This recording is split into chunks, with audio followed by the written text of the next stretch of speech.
mempengaruhi mereka mudah untuk menjadi bingung akan situasi gitu ya, mulai merasa galaunya lebih banyak gitu.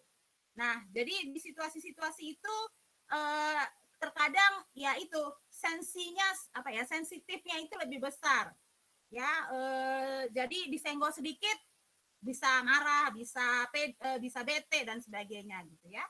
Nah, itu usia kelas 8. Kemudian masuk ke usia kelas 9. Di usia kelas 9 ini dia sudah mulai beradaptasi sebetulnya dengan berbagai perubahan fisik yang dia alami, bahkan psikis dia. Jadi mereka sudah mulai lebih kalau dibanding sebelumnya ya, walaupun belum masuk SMA, tapi mereka sudah mulai di ujung SMP itu mereka sudah lebih bisa mulai belajar mengendalikan dirinya, emosi dan mood ya, sebetulnya sudah mulai bisa. Nah, karena hal ini juga dipengaruhi karena wawasan dia. Kemudian wawasan ini kan bicaranya begini, wawasan itu juga bicara soal pengetahuan, soal pengalaman. Jadi itu semua sudah mulai banyak dia tahu gitu ya. Dan dia udah mulai paham soal konsekuensi.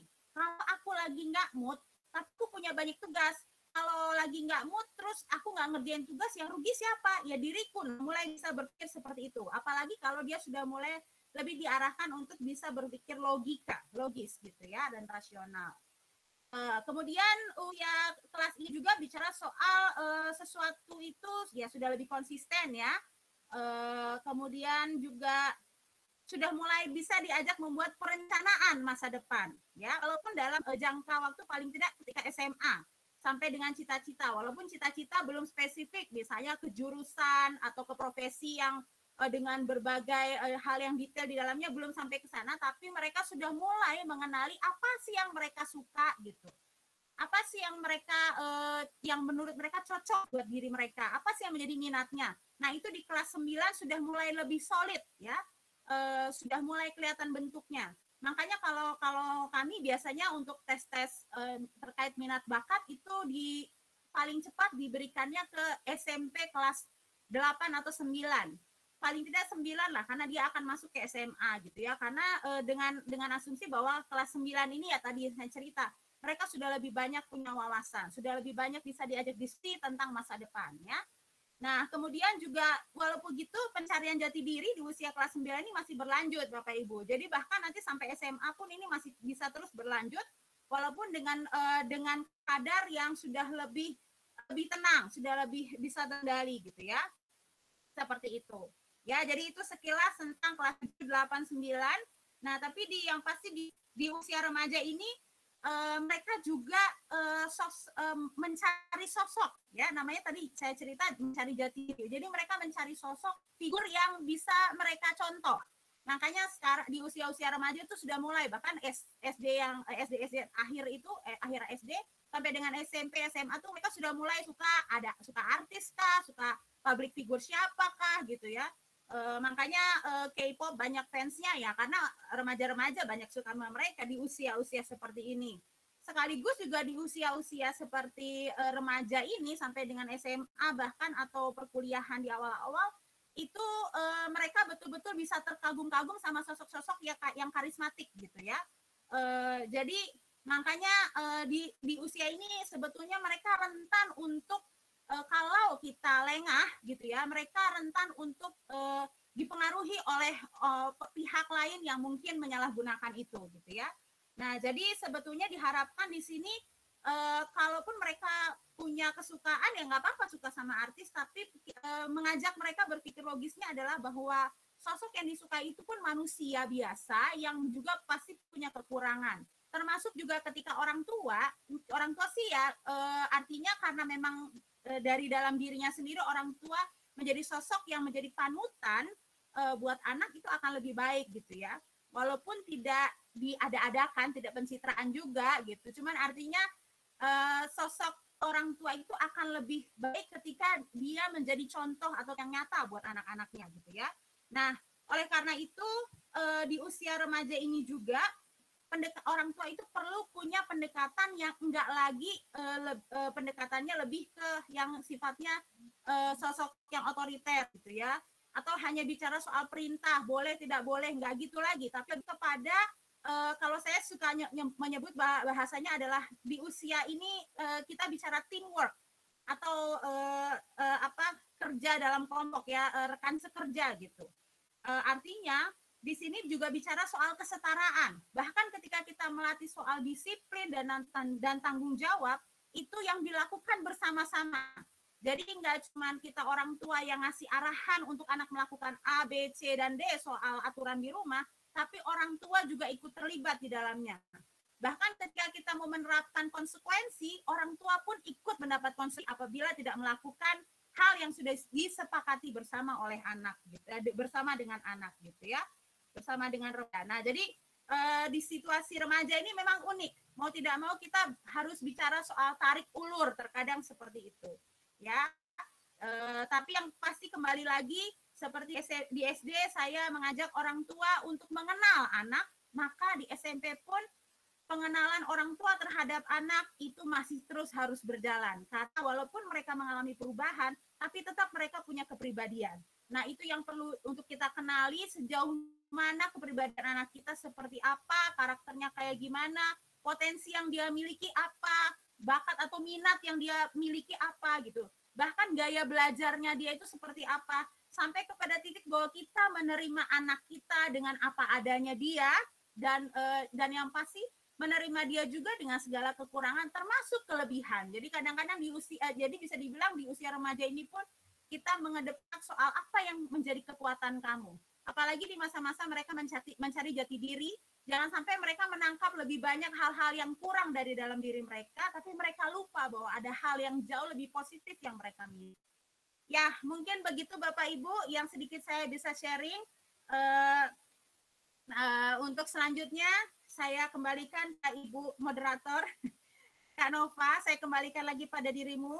Nanti kalau ada pertanyaan lebih lanjut bisa disampaikan di sesi tanya jawab. Baik Bapak Ibu, terima kasih. Selamat siang. Baik, terima kasih buat Bu Evita untuk sharingnya ya tentang perkembangan anak usia remaja. Kita akan lanjut ke sesi berikutnya. Nanti Bu Sani akan mempresentasikan tentang bagaimana program pembelajaran untuk paket B. Waktu dan tempat saya persilakan kepada Bu Sani.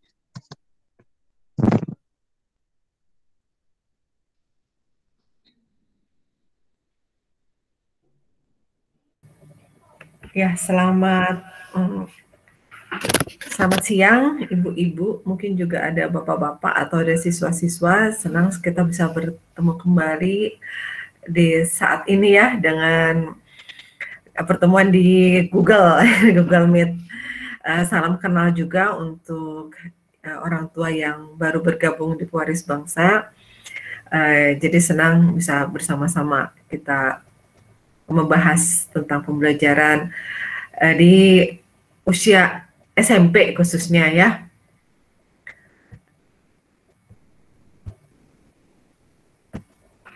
Apakah sudah terlihat saya?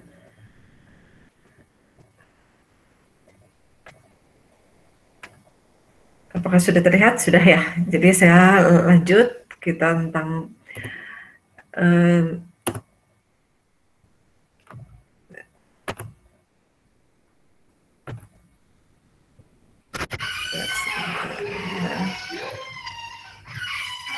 nah, sebelumnya tahap berikutnya ketika memilih homeschooling.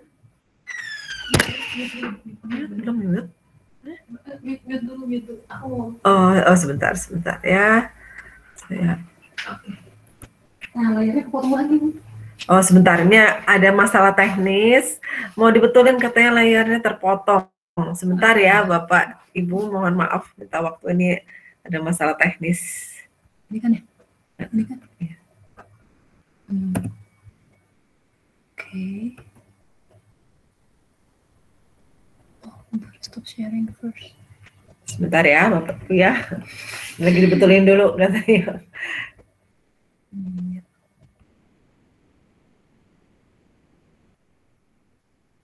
Ini kan? Atau beda? Sama? Yang slideshow. Sebenarnya di sini juga Ibu bisa lihat sih. Sorry. Ini presentasi Ibu. Nah, Ibu bisa lihat. Ya, terima kasih Kak Lastri. Di sini nggak bisa lihat, jadi kita ulang ya. Jadi memang terus sebentar ini.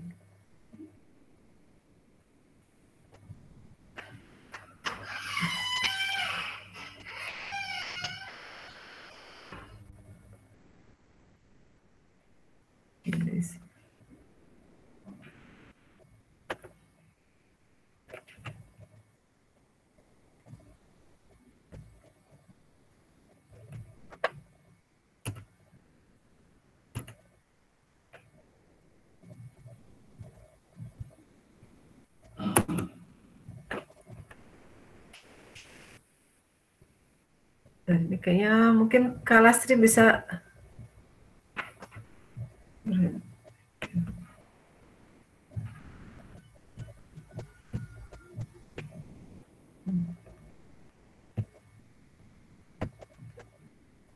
sebentar nih, saya mencari lagi di mana nih presentasinya. Tadi sudah dibuat ini. Sebentar ya, saya mencari tadi presentasinya di mana itu. Nah, mungkin di sini. Ya, sudah ketemu. Ketemu. Tadi hilang. Oke, kita mungkin tahap pertama memilih homeschooling atau sekolah formal. Nah, sekarang tahap kedua ya. Jadi saya tidak lagi membahas alasan memilih homeschooling atau tidak, mungkin udah lewat masa itu. Tapi masuk ke dalam proses gimana sih proses belajarnya. Untuk itu kita menyamakan dulu persepsi ya tentang belajar. Jadi belajar itu dimulai sejak manusia itu lahir sampai akhir hayat atau long life learning. Belajar merupakan aktivitas yang dilakukan seseorang untuk mendapat perubahan dalam dirinya melalui pelatihan-pelatihan, pengalaman-pengalaman, atau dengan kata lain, belajar dapat membawa perubahan bagi si pelaku, baik perubahan pengetahuan, sikap, maupun keterampilan. Jadi belajar yang kita maksud di sini, belajar bukan mengerjakan tugas, hanya ya bukan mengerjakan tugas sekolah, mengerjakan buku, target, materi gitu. Tapi target belajar adalah ada suatu perubahan dari si pelaku, baik perubahan pengetahuan, sikap maupun keterampilan. Jadi target belajar adalah seperti itu, dan aktivitas itu bukan di sekarang mungkin di laptop ya, di laptop mengerjakan tugas, atau kalau dulu di depan meja mengerjakan tugas. Mungkin ya kita samakan dulu persepsi belajar itu tidak seperti itu, tapi belajar itu bisa dilakukan di mana saja, siswa itu bisa belajar dengan apa saja yang di sekitarnya, dengan siapa saja yang bersama dengan dia, di mana saja, dengan apa saja dia bisa belajar dari sekitarnya. Jadi sering kita kata the world is our classroom, jadi memang tidak dibatasi, kelasnya itu tidak dibatasi untuk belajar, itu tidak dibatasi dengan ruang kelas. Jadi belajar jangan kita masukkan dengan belajar adalah di ruang kelas, mengerjakan tugas, belajar dengan ada guru gitu ya. Tapi belajar ada seluruh kehidupan dia, seorang ya, bukan siswanya, tapi kita semua juga, orang tua juga masih belajar saat ini. Belajar bisa di mana saja, kapan saja, dengan siapa saja. Yang kedua, kita menyamakan persepsi dulu nih ya tentang pendidikan. Nah, apa bedanya ya belajar sama pendidikan? Jadi kalau belajar itu secara alamiah, seorang tuh akan belajar dari dia bayi, dari lahir sampai akhir hayatnya, itu adalah proses dalam kehidupan. Nah, kalau pendidikan seperti apa gitu? Jadi perbedaannya adalah pendidikan adalah usaha sadar dan terencana untuk mewujudkan suasana belajar dan proses pembelajaran untuk peserta didik secara aktif mengembangkan potensi dirinya untuk memiliki kekuatan spiritual, keagamaan, pengendalian diri, kepribadian, kecerdasan, akhlak mulia, serta keterampilan yang diperlukan dirinya dan masyarakat. Ya, kalau ini sih memang definisi pendidikan yang ada di Sistem Pendidikan Nasional Undang-Undang Nomor 20 tahun 2003. Jadi yang membedakan adalah ada usaha sadar dan terencana gitu ya. Nah, mungkin di garis bawahnya gitu, ada usaha sadar dan terencana. Karena sebenarnya belajar, orang nggak sekolah, nggak mendapat pendidikan juga tetap belajar. Jadi kalau kita lihat mungkin, misalnya mungkin anak jalanan gitu ya, yang tidak pernah mendapat pendidikan, apakah dia belajar? Dia belajar juga tentang kehidupan, banyak hal. Mungkin kadang kita juga, saya banyak belajar, ini nggak usah di sekolah, saya banyak belajar. Nah, beda dengan pendidikan. Kalau pendidikan memang ada satu usaha sadar dan terencana. Nah, masuk ke dalam kurikulum gitu ya, udah ada usaha, sadar, terencana, lalu bagaimana selanjutannya? Lanjutannya yang masuk ke dalam kita katakan kurikulum. Nah, persamaan persepsi lagi gitu, seringkali ada yang ke saya, ini kurikulumnya apa? Jadi saya nanya maksudnya kurikulum gitu, iya bukunya apa gitu. Jadi seringkali kurikulum itu hanya dimaksud dengan pakai buku apa gitu. Kurikulumnya apa? Tematik gitu ya, kalau SD gitu ya, kalau SMP mungkin enggak, tapi kalau SD seringkali tematik. Tematik itu hanya bagian kecil dari kurikulum ya, hanya bagian dari materi, mungkin materi pembelajaran yang satu strategi dalam bentuk tematik gitu, jadi sebagian kecil gitu ya. Jadi sebenarnya kurikulum itu lebih luas gitu, jadi ada rencana bagaimana, karena usaha sadar dan terencana, jadi kita menetapkan rencananya apa ya. Jadi kalau buat anak SMP, usia SMP, apa ya rencananya? Kalau kelas 9 mungkin mau ujian, berarti apa ya, rencananya ada ujian, berarti persiapan ujian. Kelas 7, mungkin kelas 8, seperti Bu Swita tadi sangat mencerahkan sekali ya, karena banyak siswa-siswa atau orang tua SMP datang, aduh anak saya ini ini susah nih, nggak bisa bertanggung jawab, masih main-main aja. Anak ibu kelas berapa? Kelas 7. Oh ya, saya ngerti. Jadi Bu Aswita tadi udah menjelaskan memang kelas 7 beda, kelas 8 beda, kelas 9 beda. Jadi rencananya untuk kelas 7 mungkin beda dengan rencananya, atau dalam keluarga beda-beda. Mungkin ada yang mau mengejar ini, mengejar minat bakat, dan tujuannya juga. Tujuan belajarnya apa gitu. Ada yang tujuannya buat supaya belajar ujian, atau tujuannya saya belajar matematika apa gitu ya. Jadi memang di dalam pembelajaran sebenarnya dari pemerintah juga memberikan kalau tujuan matematika apa, tujuan belajar PKN itu apa gitu ya. Jadi setiap pelajaran tuh ada kalau dari kurikulum nasional, tapi kita bisa aja kurikulum tuh banyak gitu. Kita bisa membaca dari mana saja. Oh, ada tujuan belajar sains itu untuk mendekatkan diri dengan alam, mendekatkan diri dengan penciptanya gitu ya. Jadi masing-masing ada rencana, ada tujuan, juga materi pembelajaran. Materi pembelajaran tuh banyak gitu ya, yang baik disediakan pemerintah, juga online, juga yang dari luar negeri juga banyak gitu. Dengan cara mengajar. Nah, cara mengajar digunakan sebagai pedoman oleh pengajar demi tercapainya tujuan. Cara mengajar itu bisa yang mana gitu ya, mau ini, mau cara begini gitu. Itu kita memikirkan di sini sampai ke cara mengajarnya. Itulah usaha sadar dan terencana. Nah, ternyata kurikulum itu juga ada actual kurikulum dan hidden kurikulum. Jadi ada yang memang bisa langsung dipraktekkan seperti dari pemerintah. Mana biasanya sering bertanya kurikulumnya apa sih, 2003 atau kurikulum 2013 gitu. Nah, itu kan sebenarnya hanya acuan saja. Akhirnya kita sendiri yang setiap keluarga memikirkan sendiri apa sih sebenarnya kurikulum buat satu anak, mungkin berbeda dengan anak. Tujuan atau targetnya tiap anak, rencana tiap anak mungkin berbeda dengan anak yang lain. Juga keluarga yang satu beda dengan keluarga yang lain. Tapi kalau mau acuan, oh ini pemerintah apa sih yang diharapkan? Mungkin kita tidak bisa mengikuti semuanya karena memang ini kan ada formal, ada kesetaraan, tapi minimal kita, oh ya ada acuan, ini yang diharapkan oleh pemerintah adalah seperti ini gitu. Tapi ada juga itu dalam bentuk kurikulum 2013, 2006, tapi ternyata tidak itu saja, kurikulum itu tidak terbatas 2013, 2006, itu lebih luas lagi. Juga ada kurikulum yang tersembunyi gitu ya, sebenarnya nggak kelihatan. Mungkin kita pengen ingin anak kita melatih untuk dia untuk ibadah, apa yang strateginya ya buat ke sana, rencananya apa yang kita lakukan ya, atau dia untuk berwirausaha, apa ya, kita kasih peluang ini, kasih mungkin kasih bahan-bahan atau kasih pandangan ya untuk dia mencapai tujuannya dalam sehari-hari, mungkin supaya dia membantu orang tua seperti apa ya gitu. Jadi itu pun sebenarnya kurikulum gitu. Tanpa sadar kita di rumah itu banyak melakukan kurikulum-kurikulum yang kadang kita tidak sadari. Tapi pasti tiap keluarga ada target atau tujuan, ada rencana, aduh anak saya pengen begini, apa yang saya harus lakukan, strateginya gimana ya, caranya bagaimana ya, mulai akhirnya kita pelajari, oh ini salah, oh coba lagi begini gitu. Jadi sebenarnya kurikulum itu suatu yang luas ya, bukan hanya 2006, 2013 atau bukunya apa gitu. Nah, jadi yang mungkin diingatkan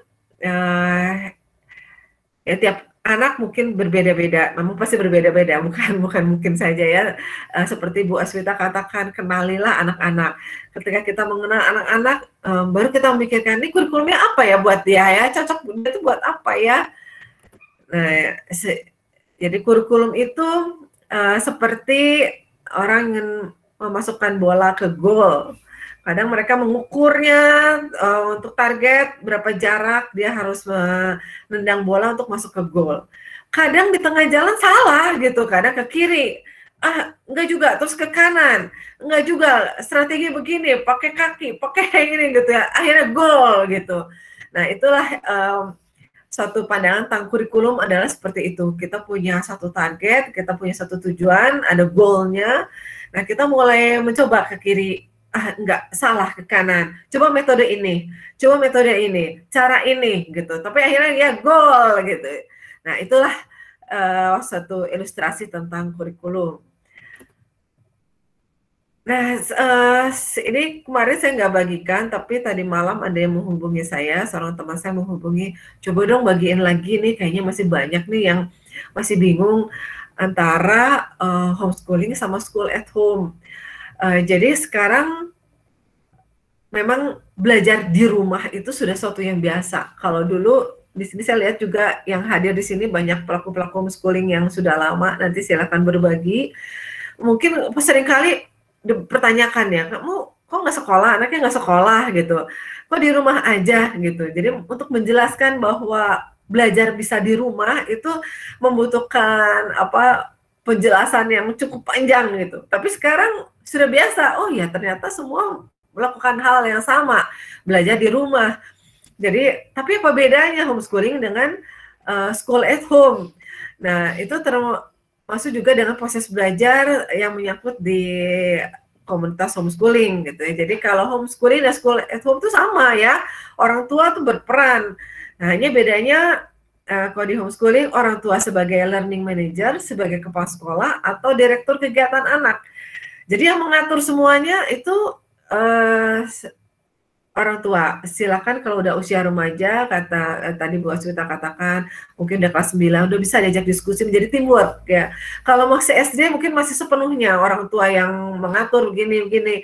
Tapi kalau udah SMP mulai belajar menjadi orang tua, menjadi teamwork, bagaimana memperlakukan anak-anak menjadi satu tim kerja ya. Kalau di sekolah orang sejauh ini ya, mungkin pada umumnya, memang tidak semua gitu.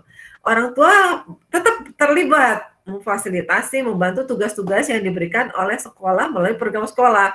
Jadi sekolah ada satu program atau harus satu rencana pembelajaran yang dilakukan, nah orang tua harus membantu supaya siswa mengerjakannya, supaya tercapai yang diatur oleh sekolah gitu ya. Itu kemudian bagaimana dengan pembelajarannya gitu ya. Kalau homeschooling lebih banyak peluang atau kesempatan belajar mandiri atau self-directed learning. Kenapa? Seringkali mereka kan lagi mengenal diri sendiri. Beda dengan school at home. Jadi belajar kan diarahkan oleh guru atau sekolah, teacher directed learning. Jadi guru yang mengarahkan begini-begini. Seringkali ketika sudah di rumah, mereka ya masa remaja itu kan seperti tadi katakan sering gundah, masih belum kenal saya itu males, nggak mood gitu. Nah itu akhirnya perang lah katanya ya, perang di rumah. Orang tuh harus begini-begini. Bayangannya adalah anak belajar harus begini-begini, ternyata pas masa remaja nggak mood, nggak mau kerjain, diem aja, males, akhirnya jadi satu apa ya, menjadi orang tua dengan siswa menjadi satu ada tembok gitu ya, karena orang tua harus begini-gini, siswa nggak mau gitu, anak nggak mau. Nah akhirnya melalui perjalanan waktu lebih memberi peluang, ya sudah kamu mengatur sendiri mau belajar seperti apa. Orang tua lebih mengalah, lebih menjadi siswa menjadi satu tim yang merencanakan bersama-sama, sehingga ini apakah pembelajaran mandiri itu dia merencanakan, melaksanakan sampai mengevaluasi kita bersama-sama.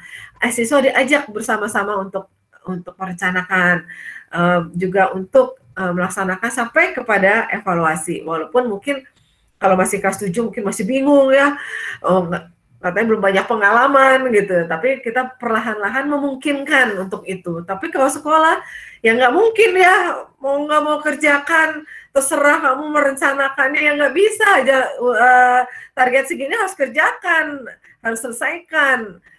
Nah itu mungkin satu yang enggak berbeda ya. Kalau homeschooling dia nggak, ya sudah kalau gitu mau gimana, cara belajar gini nggak mau, maunya kayak gimana gitu. Jadi itu masih bisa kita lakukan sehingga siswa terlatih untuk ya udah dia mikir sendiri, saya mau tujuan begini, berarti saya harus begini. Dia kemudian evaluasi sendiri, tercapai nggak apa yang direncanakan. Yang berikutnya juga kalau homeschooling belajar sesuai kecepatannya dengan metode strategi yang sesuai. Nah, bisa kecepatannya, karena itu nanti saya akan menjelaskan lebih jelas tentang pembelajaran daring. Kenapa kami memutuskan sistem modul, sistemnya seperti apa gitu ya. Akan jelas juga nanti ada tutor paket B. Di sini mungkin bisa menjelaskan seperti apa, karena memang kami buat memikirkan bagaimana sih gitu ya, belajar bisa ada yang cepat, ada yang lambat, pelajaran tertentu ada yang cepat, ada juga pelajaran tertentu yang lambat. Nah, sedangkan kita kan maunya student center learning ya, jadi strategi yang sesuai, seperti yang tadi ya, bagaimana kita arahnya kurikulum itu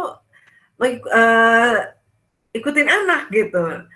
Nah, tapi kalau misalnya di sekolah nggak bisa saya belajar pelajaran ini harus sama semua gitu ya, metode strategi yang dirancang guru ya harus ikutin. Pokoknya kelas 7 belajar ini, kelas 8 belajar ini, kelas 9 belajar ini. Kalau nggak selesai ya mungkin ada sanksi atau ada bisa nggak naik kelas gitu ya. Nah, mungkin di situ.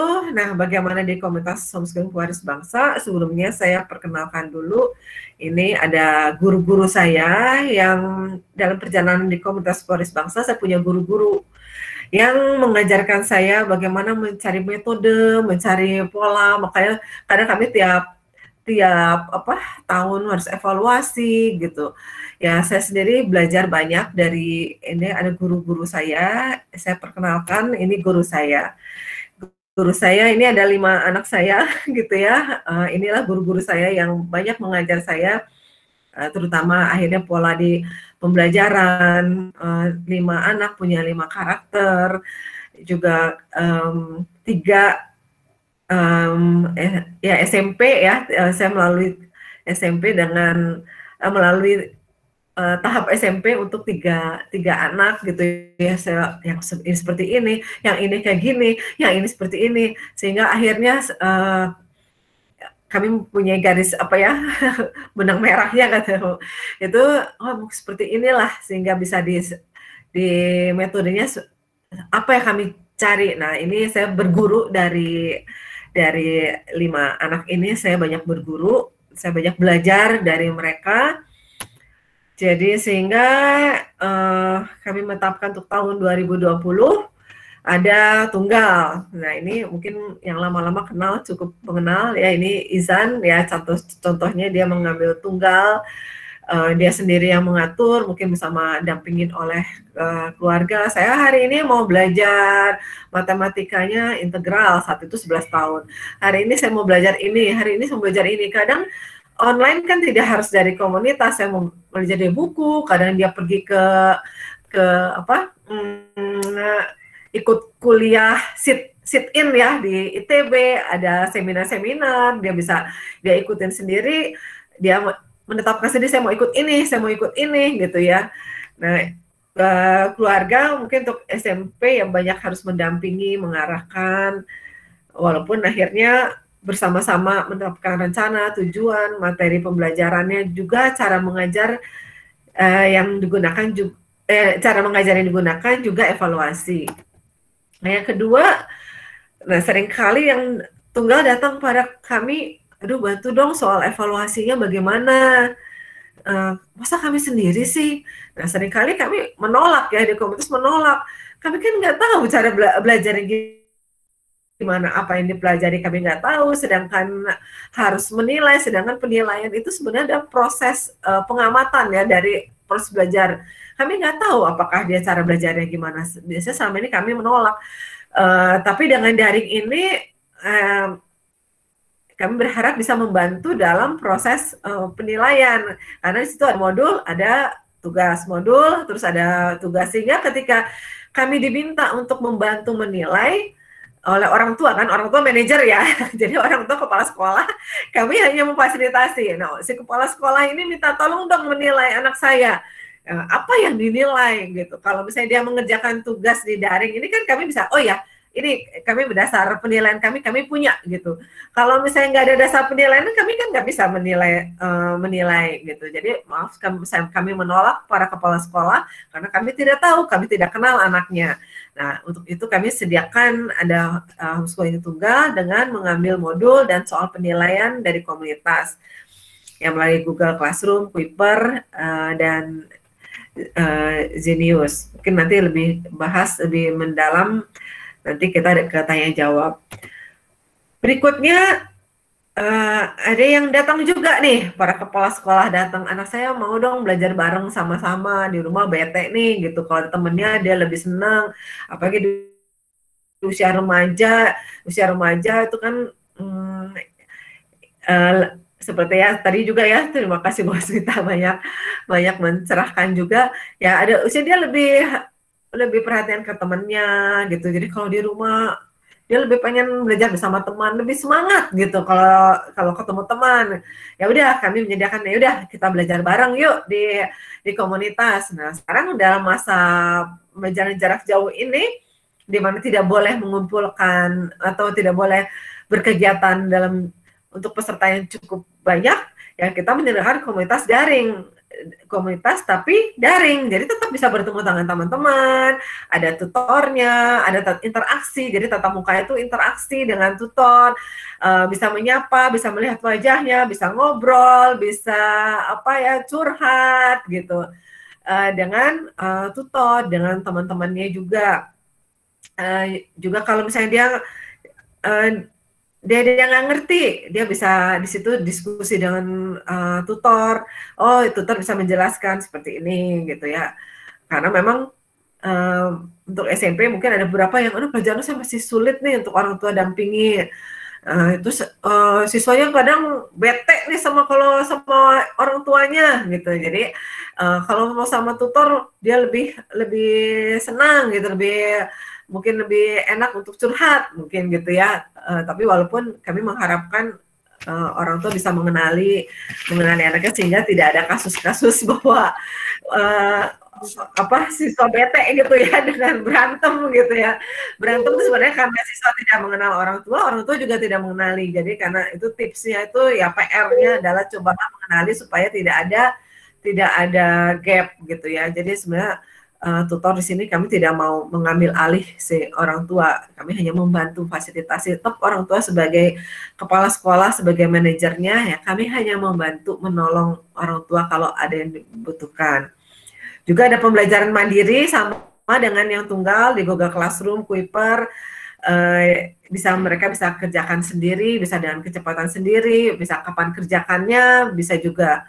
Nah, kalau tatap muka itu namanya bersama-sama kan harus janjian, ya, janjian ketemu, janjian jam berapa. Karena itu memang ada waktu yang harus dia tepati ya untuk datang ke suatu tempat, walaupun tempatnya itu adalah daring online.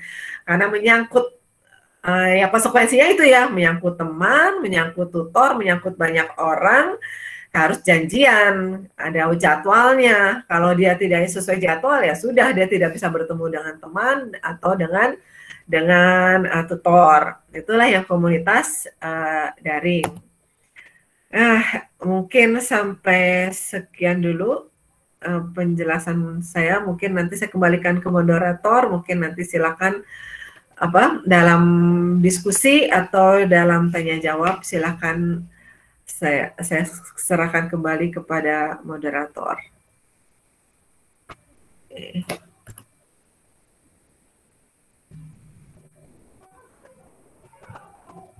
Oke, atau mungkin saya serahkan kepada tambahan lagi. Oh ya, sudah on atau ses? Baik. Terima kasih untuk Bu Sani. Untuk materinya tentang tadi belajar, pendidikan dan juga kurikulum ya, dan juga bagaimana proses belajar di komunitas Polis Bangsa. Nah, sekarang kita masuk ke tanya jawab ya. Jadi buat Bapak Ibu yang ingin bertanya, bisa dituliskan di kolom chat, nanti akan kami bacakan dan akan dijawab oleh para pakarnya. Nanti mungkin bisa dijawab. Ini udah ada satu sih untuk Bu Osvita dari Bu Pebe bertanya, bagaimana mengatasi distraction dengan gadget? Harusnya dipakai belajar tapi malah jadi chatting sama temannya atau browsing-browsing di luar yang sedang dikerjakan. Apakah bisa diminta jawabannya kepada Bu Osvita?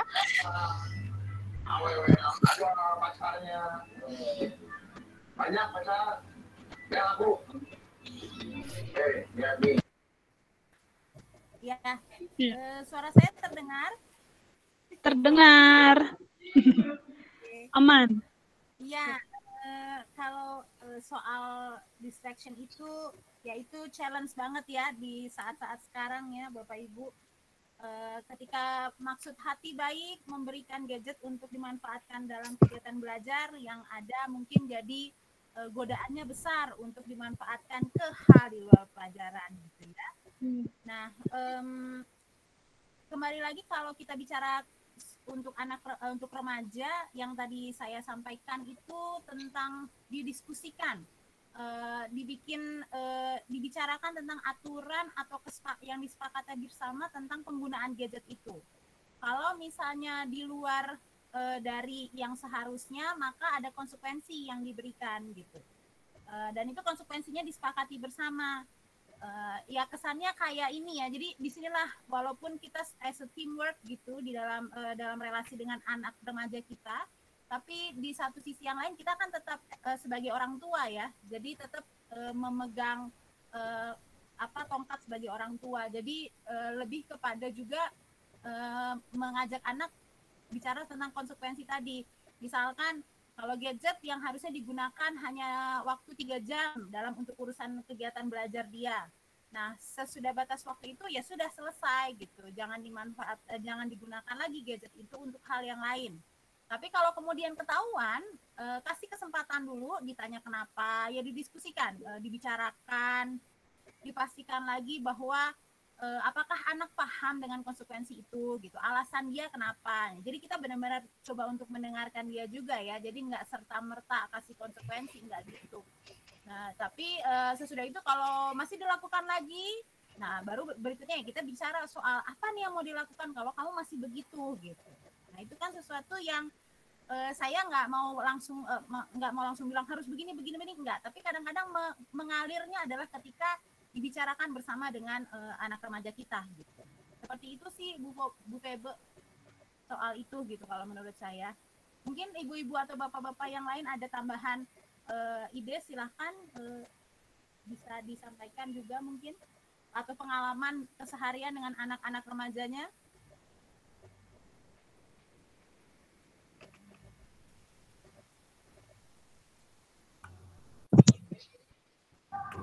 Iya betul. Bagi yang ingin berbagi di sini kita diskusi ya Bapak Ibu ya. Jadi boleh saling kasih masukan, mungkin ada yang punya pengalaman bagaimana menangani hal-hal tersebut, bisa sharing-sharing di sini. Apakah ada? Mbak, kami mau bertanya. Cek, Iya, baik, Pak. ini ke Ibu Sani, Ibu ya? Oh, ingin bertanya kepada Bu Sani. Ya, silahkan. Baik. Terlebih dahulu, saya ucapkan terima kasih atas kesempatannya. Tadi disampaikan oleh Ibu bahwa jelas ada perbedaan antara sekolah formal dengan homeschooling gitu, Bu ya. Terutama dalam kesadaran belajar. Kalau sekolah formal, anak dibimbing guru langsung di ruang kelas ya. Kalau homeschooling kan anak diharapkan punya kesadaran atau auto kesadaran gitu ya untuk belajar sendiri ya, tanpa didorong-dorong, tanpa diingatkan. Nah, barangkali ini jadi pertanyaan Ibu. Ini kan dari yang tadinya sekolah formal, kemudian beralih ke homeschooling. Ini kan perlu waktu begitu, sampai anak itu punya kesadaran sendiri untuk dia merasa penting belajar, belajar itu untuk menentukan masa depan dia. Ini mohon tip-tipnya Bu ya, mohon trik-triknya begitu. Ini barangkali begitu saja Ibu. Terima kasih atas perhatiannya. Ya, baik Pak. Mungkin menjawab juga yang belajar untuk gadget ya. Memang kita untuk mencapai dia bisa punya kemampuan belajar mandiri itu tidak bisa langsung gitu ya. Termasuk juga untuk penggunaan gadget gitu. Tapi kalau usia begitu kita marahin, nggak boleh gitu ya, dilarang. Kalau alasannya tidak jelas, mereka protes gitu ya. Karena itu mungkin menjadi teamwork itu kita bicara. Termasuk juga dalam belajar, termasuk duluan juga dalam penggunaan gadget. Jadi kita memang awalnya apalagi kalau masih kelas 7 gitu ya, rencanakan bersama-sama, kita ngobrol bersama-sama, terus mau belajar jam berapa, bahannya apa. Nah, kemudian dia yang bersama-sama menyusun itu seringkali memang tidak sesuai gitu ya. Namanya juga baru belajar gitu, apalagi masih SMP gitu. Kadang mereka belum punya motivasi, belum punya belum ya, pengalamannya kan belum luas ya, seperti Bos Vita bilang, pengalaman belum luas gitu. Jadi kadang masih suka-suka aku aja, pengen yang enak-enak di saya aja gitu ya, belum mikir panjang. Nah, mungkin itu ya yang bisa termasuk juga gadget, kita sama-sama apa tujuannya main gadget, belajar apa di gadget. Jadi karena kalau saya tidak melarang anak saya gadget, tuh saya nanya, kamu belajar apa di sini? Saya belajar begini. Setiap kali tanya lagi, dia main gadget, apa yang kamu pelajari? Apa yang kamu dapatkan? Bermanfaat enggak? Tujuannya apa? Terus target kamu sebelumnya apa gitu. Jadi rencana belajar begini sesuai enggak? Jadi lebih banyak di situ, bukan langsung dimarahin, tidak boleh, harus begini gitu. Tapi lebih banyak didiskusikan, mulai membuka wawasan ke depan, berguna enggak? Dievaluasi sama-sama, berguna enggak? Gitu ya. Mungkin seperti itu sih Pak. Ya, terima kasih. Silakan nanti kalau ada orang tua yang lain juga mungkin bisa sekalian silakan berbagi juga. Terima kasih. Ya.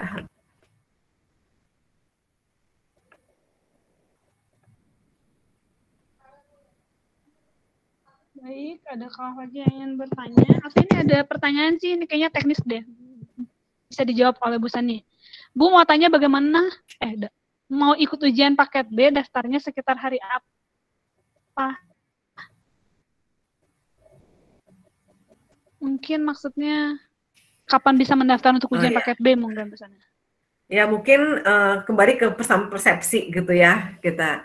Jadi paket B itu adalah pembelajaran atau pendidikan di non formal. Kalau di formal namanya SMP, di non formal namanya paket B. Tapi itu ada satu rangkaian yang diakhiri dengan bagaimana hasil. Kita kan butuh pengakuan hasil belajar. Walaupun kita belajarnya non formal kan seperti tadi ya, lebih fleksibel, fleksibel, bisa disesuaikan dengan anak, orang tua bisa sebagai manajer gitu ya, bisa mengembangkan minat bakatnya, tapi kan kita ingin diakui, setara nggak sama anak SMP gitu. Nah, butuh pengakuan itu akhirnya namanya ujian paket B, ujian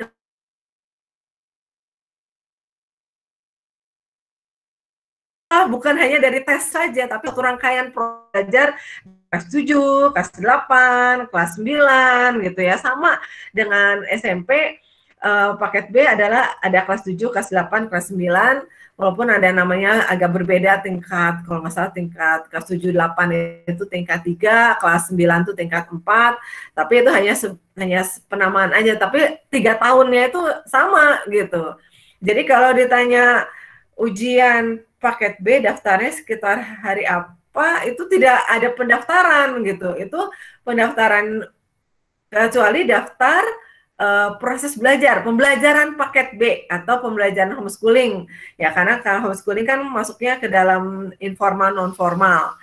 Kalau daftar kan begitu udah siap, sudah memutuskan saya mau milih jalur bukan jalur formal tapi jalur non formal informal dengan model homeschooling, silahkan daftar, ada link di kami, ada link untuk didaftarkan. Tapi daftar bukan daftar ujian gitu ya, daftar pembelajaran, karena ujian itu sekarang seperti sekolah formal, otomatis yang kelas 9 menjadi peserta ujian. Kalau dia tidak terdaftar di kelas 7, kelas 8 atau kelas sebelumnya, tiba-tiba ujian, tidak bisa gitu. Jadi sama sekarang pemerintah memperlakukan sama yang paket B maupun sekolah formal, otomatis siswa kelas 9 di paket B maupun di sekolah formal menjadi peserta ujian. Jadi tidak ada istilah daftar ujian, itu tidak ada. Berikutnya juga pemerintah menghindari adanya beli ijazah, nggak pernah belajar, nggak pernah tiba-tiba ujian.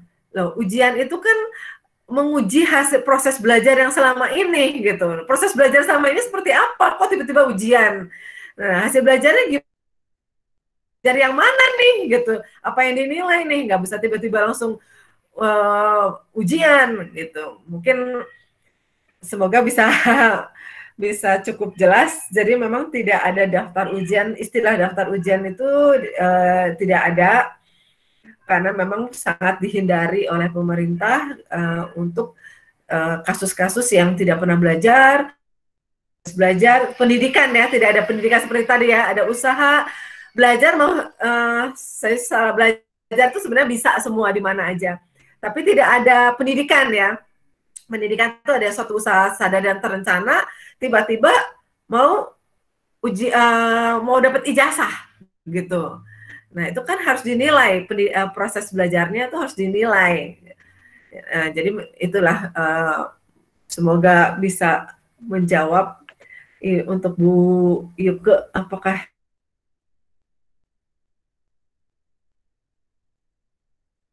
Iya, aku Kuwung.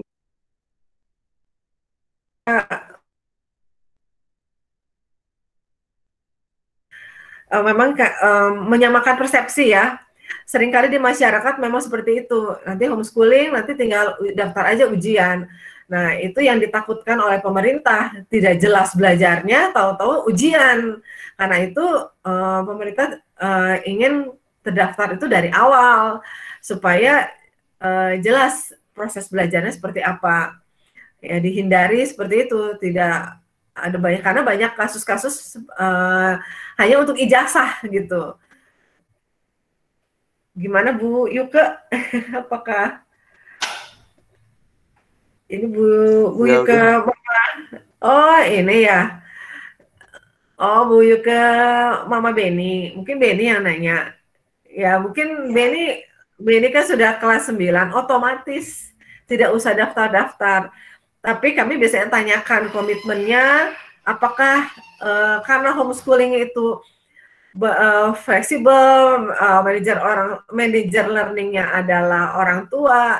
Jadi kami tanya dong ke kepala sekolah, anaknya mau ujian nggak tahun ini? Walaupun kalau terdaftarnya otomatis semua kelas 9 otomatis. Tapi seringkali meskipun dia udah kelas 9, nggak mau, anak saya nggak mau ujian, atau si orang tua bilang dia belum siap ujian tahun ini, tahun depan aja gimana gitu.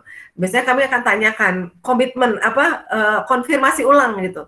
Ini peserta kelas 9, tolong dong dikonfirmasi apakah mau ikut ujian atau enggak. Kalau ikut ujian, kalau nggak mau ikut ujian berarti kami masukin dia ke kelas 8 gitu, supaya datanya nggak masuk ke pusat sebagai peserta ujian. Gitu mungkin Beni, Bu, ya ini Bu Yuka, jadi begitu ya, mungkin otomatis kalau Beni kan udah 9 tidak usah daftar-daftar, otomatis menjadi frustasi. Aku dulu. Iya. Iya. Mungkin yang soal gadget itu, Bu mau tanya bagaimana menggunakan si anak dan main gadget. Kalau dilarang jangan main up terus. Maksudnya gimana ini? Mungkin moderator apa ya? Bu mau tanya bagaimana menggunakan si anak dengan main gadget. Kalau dilarang jangan main up terus-terus. Mungkin bisa dibantu Bu Yuka yang dimaksud. Jangan main HP terus. Mungkin Beni ini Bu yang nulis. Oh iya.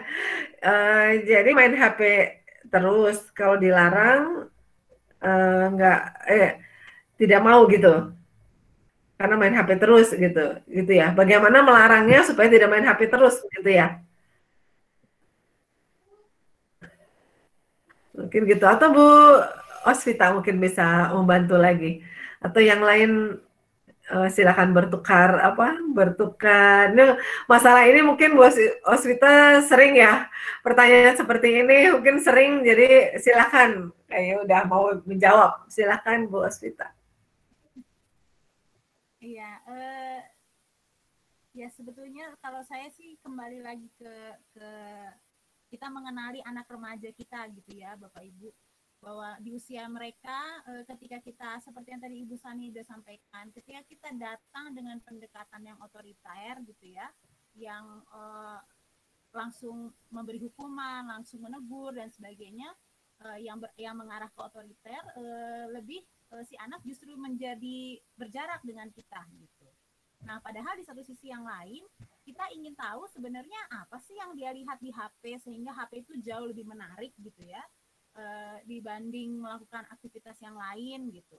Nah, kembali lagi duduk bersama dan membicarakan itu gitu. Jadi duduk bersamanya itu pun bukan berarti di sidang anaknya ya, bukan itu juga, tapi lebih kepada coba didekati, membangun hubungan sih sebenarnya, membangun hubungan yang ini menarik. Nanti di bawahnya juga ada pertanyaan dari Bu Febe ya terkait dengan itu, membangun hubungan yang saling percaya gitu. Jadi bahwa kita orang tua memang sebagai ayah atau ibunya, tapi mau juga mendengarkan apa sih yang menjadi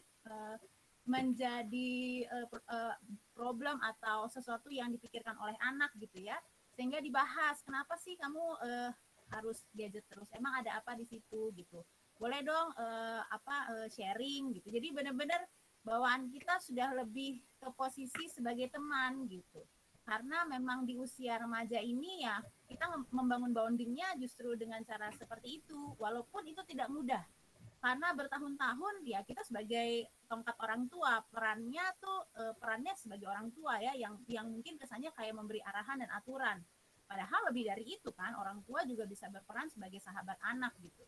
Nah jadi datang ke arah sana, membicarakan itu, lalu juga membahas tentang kamu tahu nggak kalau misalnya kamu tidak mendapat manfaat apa-apa dari gadget, tapi terus-terus kamu menggunakan gadget di luar dari keperluan kamu gitu, kira-kira itu akan seperti apa dampaknya, kamu tahu nggak? Nah bisa jadi si anak nggak tahu, atau bisa jadi dia tahu tapi dia sulit mengendalikan dirinya. Nah kesulitan untuk mengendalikan diri ini kan juga perlu dia anak sharingkan ke orang tua, untuk kemudian orang tua mendukung anak dalam arti membantu sama-sama melatih anak untuk bisa mengendalikan dirinya gitu. Nah jadi kayak misalnya oke, dikasih batasan waktu. Nah, kalau sudah selesai main gadget, ayo kita melakukan aktivitas yang lain. Nah, kadang-kadang aktivitas pengganti ini yang tidak ada yang menarik gitu, tidak semenarik gadget gitu. Alhasil anak masih berkutat dengan gadget karena nggak ada aktivitas lain yang lebih seru daripada gadgetnya gitu. Nah, itu menjadi satu evaluasi juga sih sebetulnya buat kita orang tua. Bisa jadi memang situasi perkembangan remaja kita sekarang sudah berbeda dengan ketika dia usia masih SD. Yang kalau SD mungkin dikasih permainan yang begini sudah menarik, tapi begitu dia remaja udah membosankan itu gitu ya. Buat dia justru kok aku kayak kekanak-kanakan banget sih diajak melakukan aktivitas itu gitu. Padahal aku udah remaja gitu.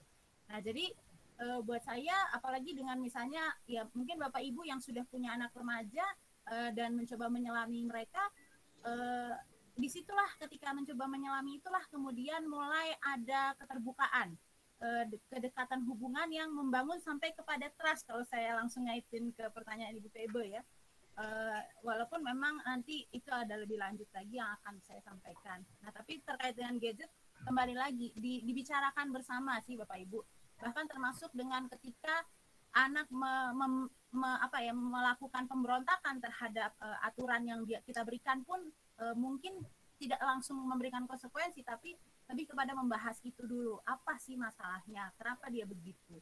Kenapa dia tidak mau taat pada aturan? Misalnya kalau memang kita bikin aturan gitu ya. Dan kalaupun lebih lanjut, apa sih kendala dia sehingga dia sulit untuk mengendalikan diri? Nah, itu kan sesuatu yang harus dibicarakan dengan membicarakan bersama, duduk bersama dalam posisi yang setara ya, tidak ada yang lebih tinggi dari yang lain, malah justru sebetulnya jadi lebih terbuka gitu. Dan kita pun siap untuk mendapatkan masukan dari anak, karena bisa jadi juga problemnya di kita.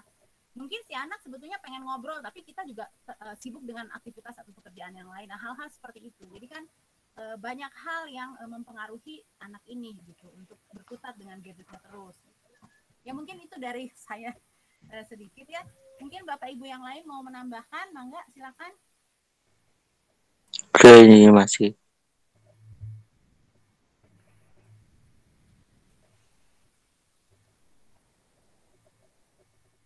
Ya, silakan saya kembalikan ke Kak Nova mungkin.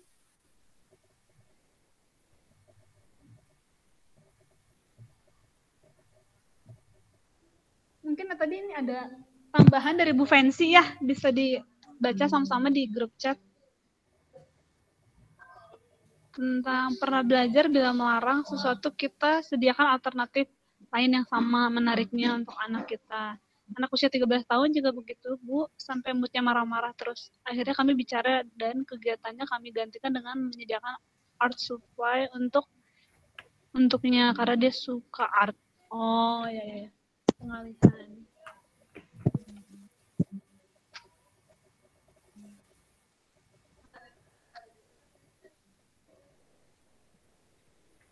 Minta penegasan Bu Fancy. Apa betul?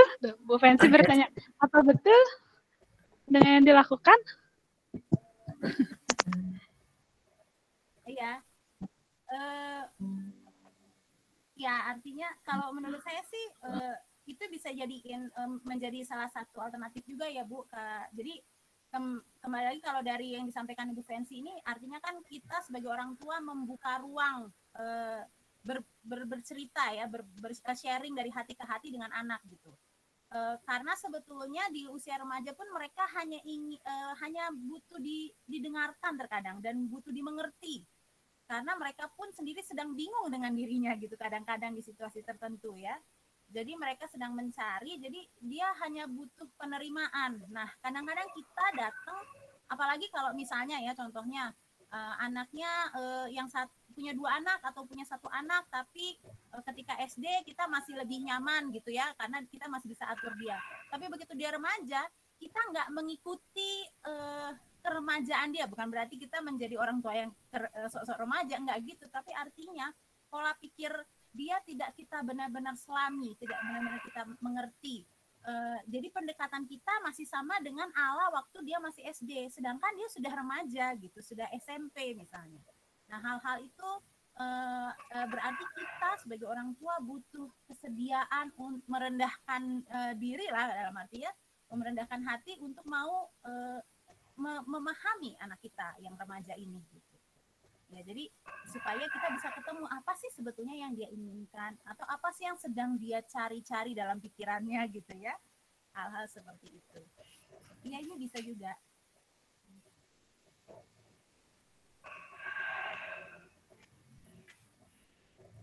Atau mungkin Bu Sani ada tambahan, Ibu mangga. Ya, memang masa-masa penuh kenangan buat saya, masa remaja itu. Bener banget kata Bu Oswita, ya, ya mereka sendiri nggak mengenal tentang diri mereka sendiri gitu, sering kadang ya moodnya gitu ya. Mungkin hanya beberapa tambahan itu, sekarang mereka kan usia remaja itu senang bergaul dengan teman ya, like usianya. Nah sekarang itu bertemu teman itu nggak kayak kita zaman dulu, janjian di mana, jalan-jalan di mana. Mereka bertemu itu di gadget gitu. Jadi kalau gadget diambil itu mengambil temannya gitu ya, bukan alatnya tapi temannya gitu. Mereka kan nggak ada kontak dengan teman-temannya, mereka kehilangan teman. Sedangkan di usia remaja itu mereka sangat membutuhkan teman gitu. Jadi ya kalau saya akhirnya mereka punya Instagram, saya punya Instagram, mereka punya Facebook, saya punya Facebook, mereka punya Line, saya punya Line gitu. Dan di situ saya pengen tahu sih ngobrol apa gitu ya, saya status mereka seperti apa gitu. Jadi saya berteman juga, bisa kadang kontak-kontak kami di rumah satu dengan dengan WhatsApp gitu ya, satu rumah punya grup pada satu rumah gitu ya. Tapi kadang mereka posting gitu, dan memang dunia mereka beda dengan kita gitu. Jadi memang sangat bergadget itu sekarang memang orang tua mungkin tidak bisa mengerti kenapa mereka terikat, tapi kalau kita dunia mereka itu ya senyawa mereka itu ya, karena mereka butuh teman dan teman-teman di situ. Jadi satu kali gadget hilang, mereka seperti kayak tersendiri gitu, tidak mengenal teman, seperti diasingkan. Nah itu sebenarnya masalah mereka tuh diasingkan. Itu kalau soal itu ya, memang yang perlu diawasi itu kalau mereka buka situs-situs yang dilarang, karena itu setiap kali ya kita ngobrol mungkin seperti ya, apa tujuannya, berguna enggak, terus teman kamu siapa saja gitu.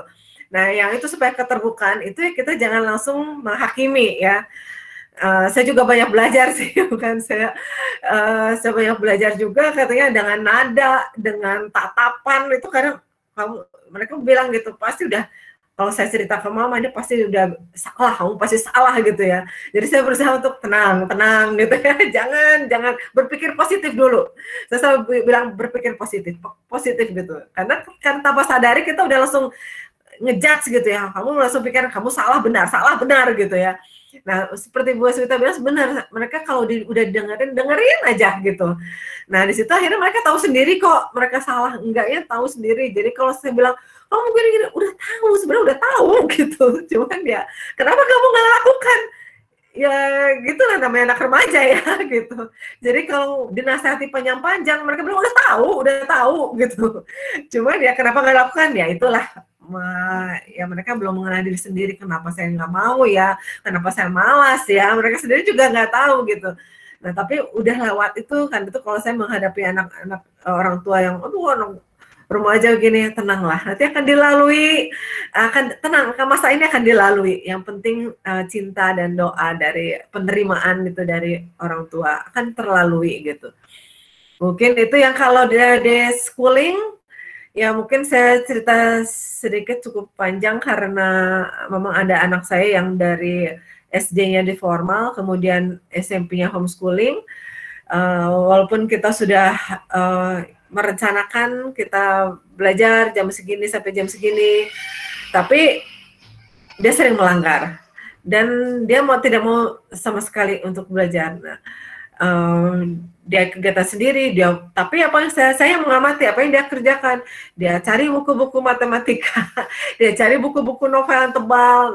Novel saya lihat tuh novel apa ya, novel Laskar Pelangi, terus ada kalau misalnya Laura Angels ya, kalau yang orang tua dulu ya mungkin tahu gitu. Jadi sebenarnya yang saya lihat, dia baca buku-buku yang bagus kok gitu ya. Tapi dia memang nggak mau ikutin aturan yang saya buat gitu. Malah dia minta ayam.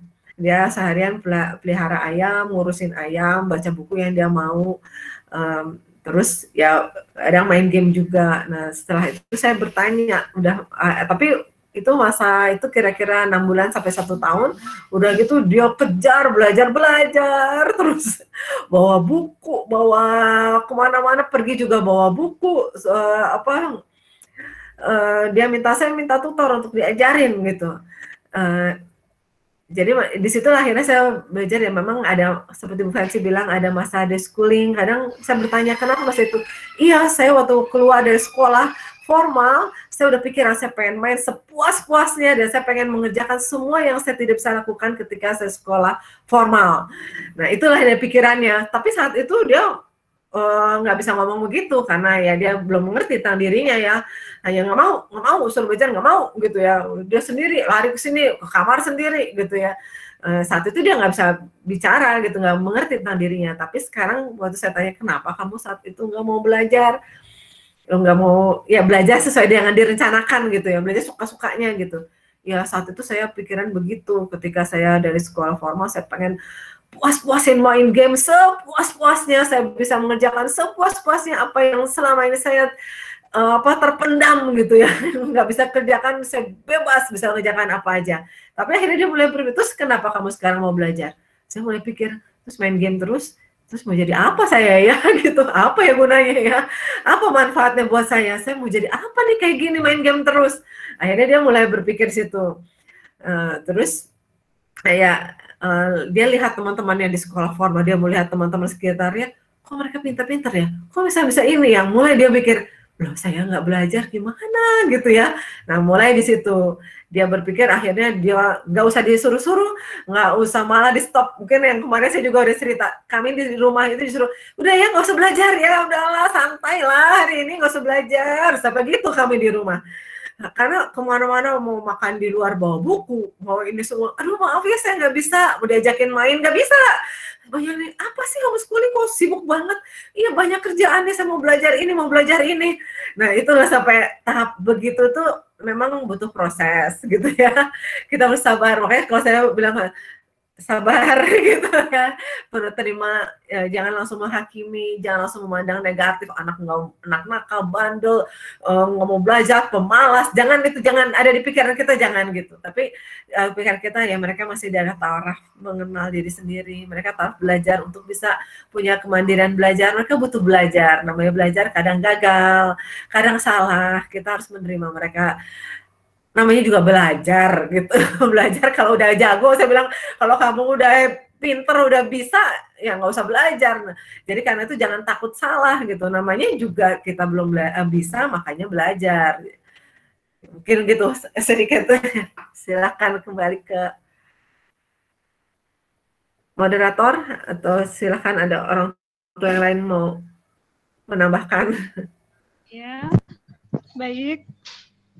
Bapak, bagaimana? Apakah ada yang bertanya?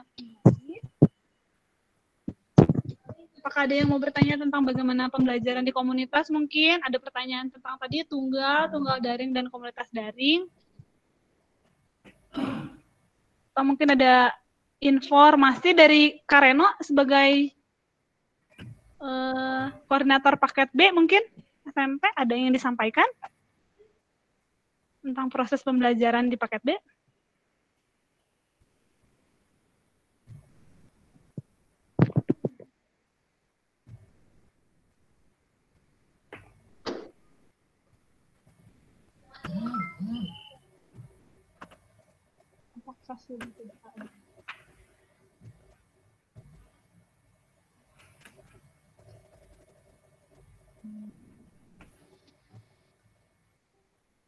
Mungkin nanti kalau yang ingin bertanya soal teknisnya, memang kan ada yang komunitas, jadi ada yang tunggal daring sama komunitas daring.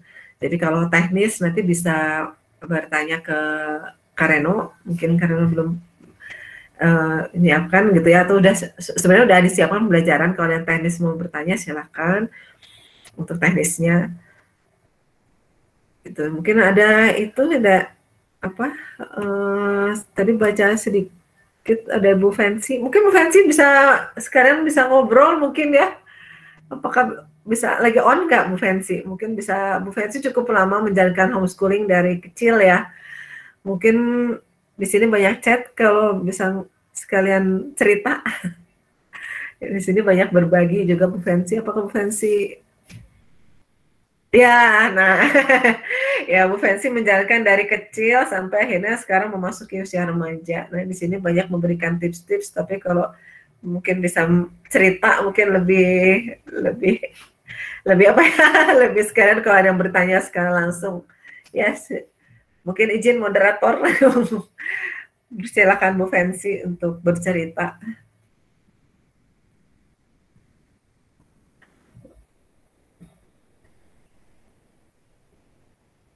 Mungkin di mute dulu mungkin ya.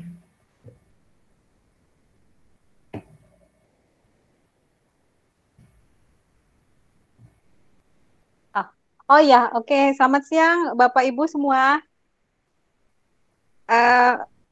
Ya, makasih Bu Sani, Bu Osvita. Saya sangat-sangat terbantu dengan Bu Sani. Aduh, saya bersyukur banget gitu bisa ketemu Bu Sani ya.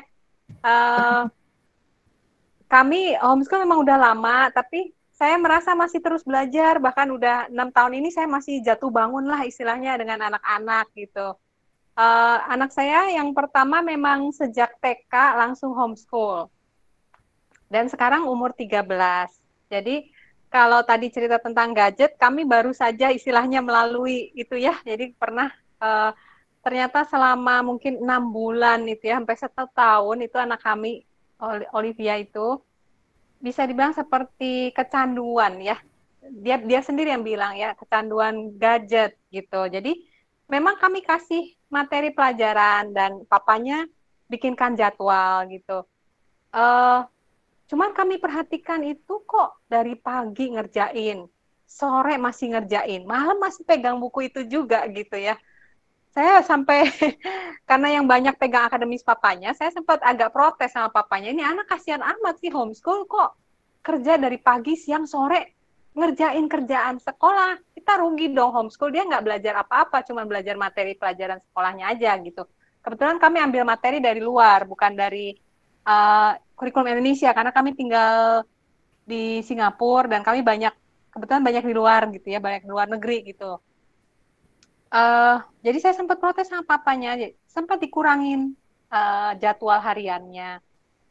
Tapi masih begitu, sampai akhirnya suatu ketika papanya tuh kayak berasa gitu ya, mau buka list YouTube gitu. Karena kami kan bapaknya jarang buka YouTube, tapi account YouTube itu nge-link sama saya dan papanya. Pas dibuka ternyata banyak terbuka lah itu ya, akun-akun YouTube yang tentunya bukan kami yang buka gitu, yang ternyata putri kami itu. Nah dari situ lalu kami bicarakan. Nah jadi kami bicarakan, terus kami ajak ngobrol baik-baik lah, sempet ya saya mamanya sempet kayaknya marah dan merasa tertipu ya, saya kan di rumah gitu, kok bisa sih gitu, saya di rumah saya selalu ada buat dia, kok bisa saya tuh nggak tahu gitu kalau dia tuh selama ini ternyata YouTubean gitu banyak buka-buka YouTube gitu. Makanya kok selama ini marah, apa-apa marah, kalau diajak ngomong marah, diajak kemana-mana ngambek gitu tuh, mungkin tuh kok bete sekali. Ternyata dia ngaku bahwa karena dia pengen cepet-cepet curi-curi waktu lagi buka YouTube lagi gitu. Nah di situ memang diperlukan menurut saya relationship ya, pendekatan pribadi. Betul kata Bu Osvita dan Bu Sani tadi, dengarkan aja gitu ya, benar-benar nggak boleh bawa emosi gitu, dan ajak bicara baik-baik. Dan seperti tadi bilang apa kegunaannya, gimana manfaatnya, apa pengaruhnya, itu lihat kayak gituan buat kamu bawa pengaruh baik apa enggak gitu. Kemudian yang seperti saya alami itu kami gantikan lah gitu ya, kegiatan dia YouTube itu dengan apa yang kamu suka gitu. Oh saya suka melukis, dia mau belajar melukis, ya udah papanya belikan cat lukis, perlengkapan melukis, terus dia suka buku-buku, baca buku. Nah, kita support, ya udah baca buku aja, kan itu juga membantu kamu untuk kemampuan berbahasa kayak gitu. Jadi kami antar ke perpustakaan, kami support lah keinginan dia untuk baca buku kayak gitu sih untuk yang masalah gadget. Dan kebetulan kami sudah biasakan dari sejak dia mungkin 9 tahun ya, 8 atau 9 tahun, kami menjadwalkan dating antara saya dengan dia atau papanya dengan dia. Jadi sendiri gitu. Nah, di waktu dating itu mungkin nggak lama, 31 jam gitu ya. Saya dulu tinggal di Pati Ukur waktu di Bandung. Rumah kami tuh ruko, bawahnya kantor, atasnya rumah kami. Kadang cuma turun ke bawah gitu, 30 menit bawa Lego, main berdua Lego, tapi mindful ya, maksudnya fokus gitu. Saya nggak pegang gadget, saya nggak sambil nyapu gitu ya, atau sambil ngasuh yang kecil, enggak. Karena kebetulan waktu dia 7 tahun kami punya bayi gitu. Jadi pada saat dia umur 9 masih 2 tahun, jadi kan kalau ngobrol atau apa saya sambil ngasuh adiknya karena kami nggak punya pembantu. Nah, di masa dating itu saya fokus untuk dia ngobrol, lihat matanya. Mau apa kita main Lego? Ayo main Lego, bikin rumah-rumahan, bikin apa sambil cerita gitu. Jadi waktu itu khusus waktu saya untuk dia gitu. Nanti lain waktu lagi sama papahnya. Ngapain kalau sama papanya? Biasanya senangnya jajan. Kalau sama papanya beli snack keripik gitu karena mamanya nggak boleh jajan. Saya kalau masalah makanan beli keripik aja saya pikir itu ada MSG-nya ya, kurang baik gitu. Jadi tapi kalau sama papanya pas dating tuh bolehlah kita mau beli jajan apa sih gitu. Enggak, hal yang sederhana aja dari umur 8 sih ya. Terus nah itu kami jaga terus sampai sekarang untuk menjaga hubungan baik ya, karena kami menyadari di homeschool bukan hanya kita memindahkan sekolah ke rumah, itu memang menurut saya jauh sih ya, bukan seperti itu, tapi itu kita mempunyai banyak kesempatan untuk membangun hubungan, dan itu yang kami rasa sangat-sangat penting, yaitu hubungan itu, sehingga kita bisa lebih mengenal mereka juga bisa memahami kita, sehingga kalau ada konflik seperti gadget atau seperti Pak Andi tadi yang masalah belajar, kemauan untuk belajar, itu kalau kita udah ada hubungan baik, trust itu ya, kami merasa itu lebih mudah sih, gitu aja Pak, Bu, Sani. Terima kasih waktunya.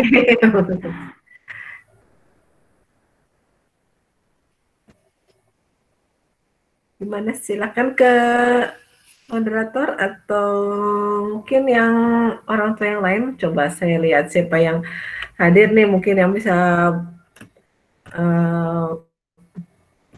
berbagi. Sebenarnya Bu Febe ini cukup lama nih Bu Febe. Oh, ada Bapak yang Nicole ya. Pernah menjawab pakai, oh ya, ini ada.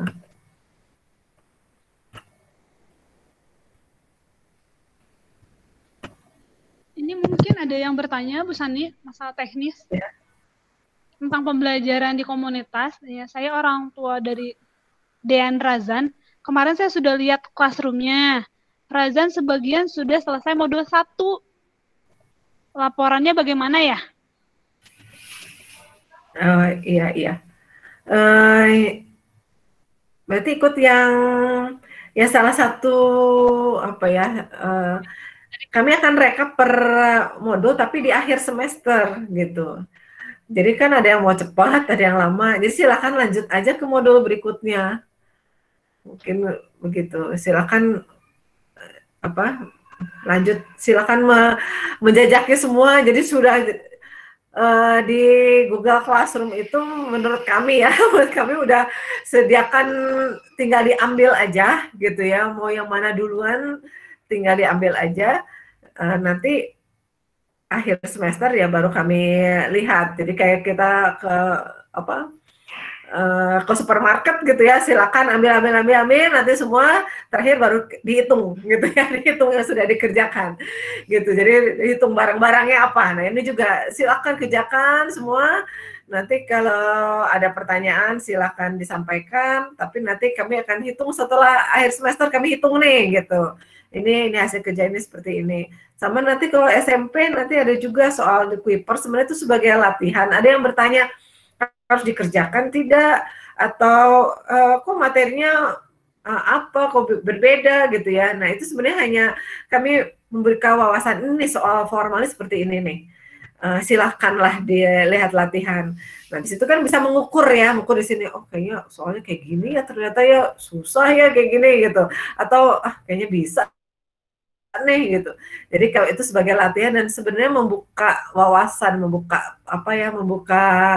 mengenali ini nih soal-soal. Jadi kalau Kuiper itu kan sebenarnya memang tujukan adalah supaya standar pembelajaran di seluruh Indonesia sama. Jadi ini ada soal-soal standar nih, silakan gitu. Ya walaupun kenyataannya sih memang tiap daerah beda, apalagi kita juga ya, tiap anak juga beda. Tapi ya nggak apa-apa minimal untuk mengetahui ini ada soal seperti ini ya, mengukur diri sendiri di situ kan. Bagi saya kesusahan atau kegampangan. Mungkin begitu, Miss Nova. Apakah ada yang lain? Tidak ada pertanyaan sih, Bu. Coba lihat lagi. Oh, ini ada pertanyaan, Bu.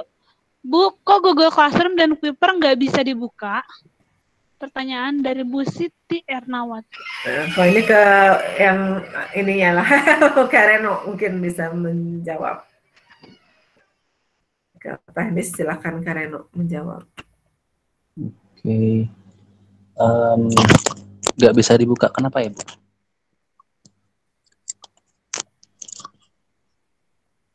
Jadi nggak bisa dibukanya itu karena apa? Karena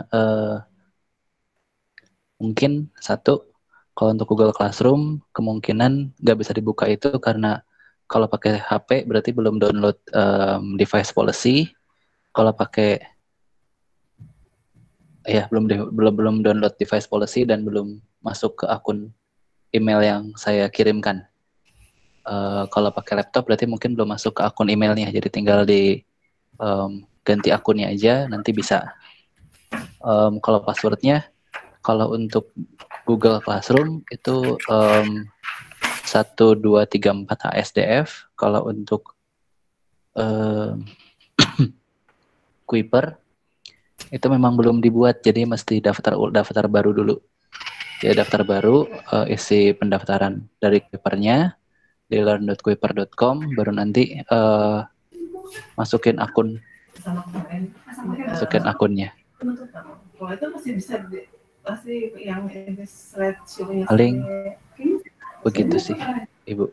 Tapi kayaknya Abia malah kadang-kadang dari tablet aja sih.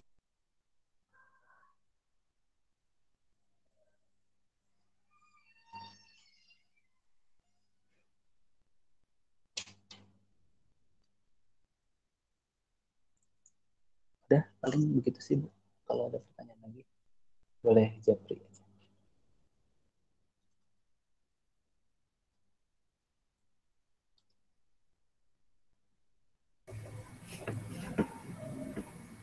Seperti saat terus silakan, mungkin kalau ini silakan kalau untuk hal teknis, apalagi pembelajaran online bisa ke Kareno. Bagaimana moderator, silakan. Baik. Apabila sudah tidak ada yang ingin bertanya, mungkin kami minta Bu Ospita untuk menyimpulkan tentang diskusi kita hari ini. Dipersilahkan kepada Bu Ospita.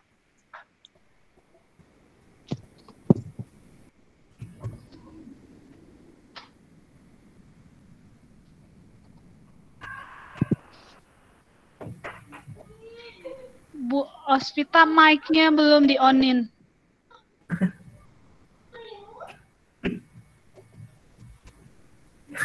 Maaf.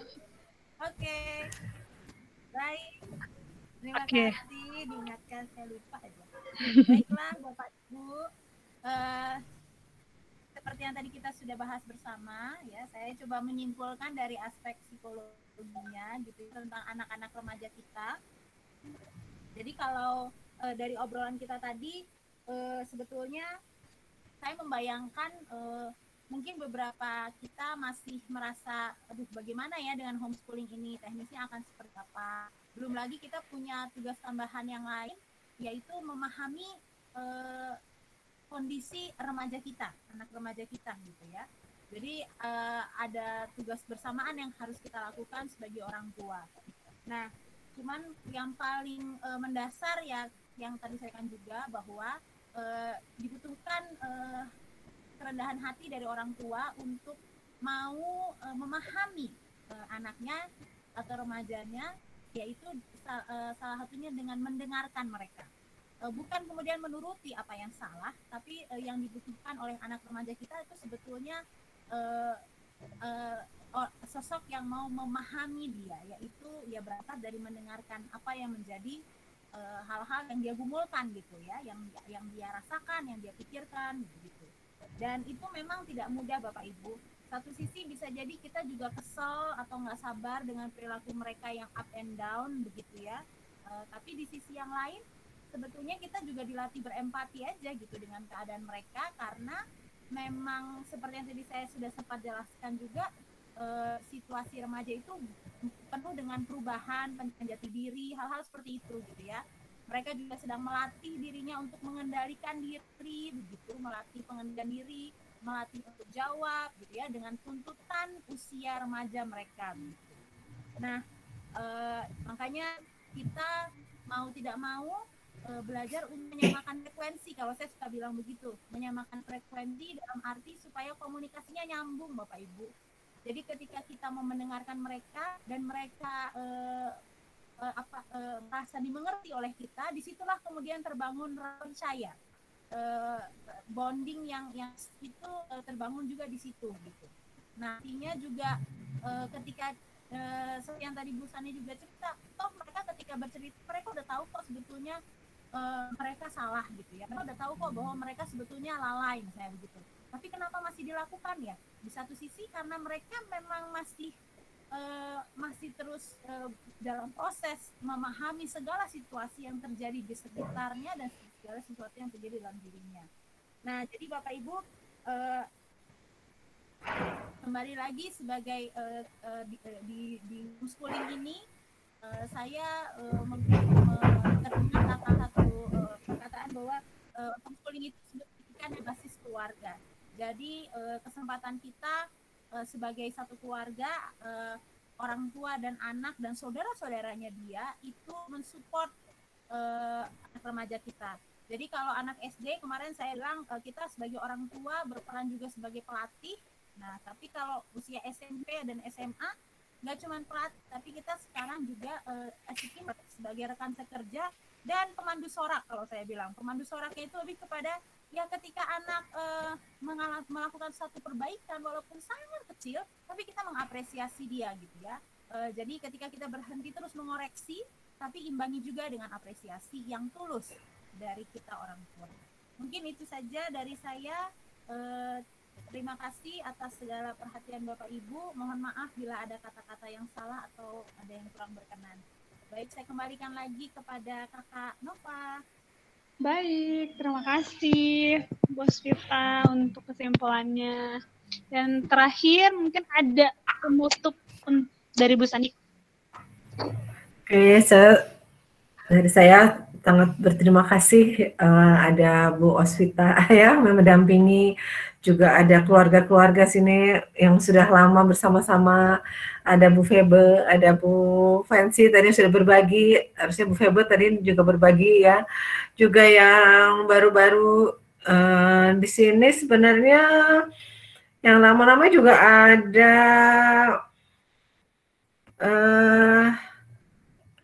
di sini ada anak-anak, ada orang tua juga, ada Pak Steven ya, ada Pak Steven bapaknya Nicole gitu. Juga ada yang tanpa terasa yang ada Bu Yuke udah mendampingi, udah tidak terasa dari kemarin kelas 7 ya, sekarang sudah kelas 9.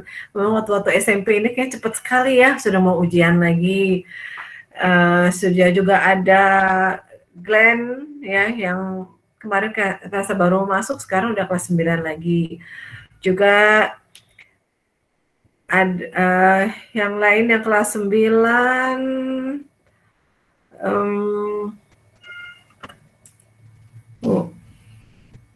Iya, yang lain mungkin masih kelas 8 ya, nggak terasa ya kita mengantarkan anak-anak kita sudah mau ujian lagi nih, mau SMA lagi gitu ya. Gitu. Memang waktu-waktu ini berjalan apa sangat cepat. Memang masa remaja itu apa ya, tarik ulur kata Bos Wita, benar-benar gitu ya. Apa ngeri-ngeri sedap gitu ya gitu. Cuman saya cuma bisa menguatkan bahwa sabarlah, bisa akan dilewati. Kita belajar, kita juga belajar, anak juga belajar. Soal gadget saya suka bilang ke anak-anak, dunia kalian sekarang, untuk kalau Bu Eswita tentang psikologinya, saya tentang belajarnya. Sekarang pembelajaran di dunia ini, di sekitar anak-anak kita, saya suka perumpamaan seperti kita sedang makan di all you can eat sebenarnya gitu ya. Pernah ada restoran you can eat, tersedia makan segala macam ada gitu ya. Terus juga atau di pesta pernikahan yang kita tinggal makan segala macam ada.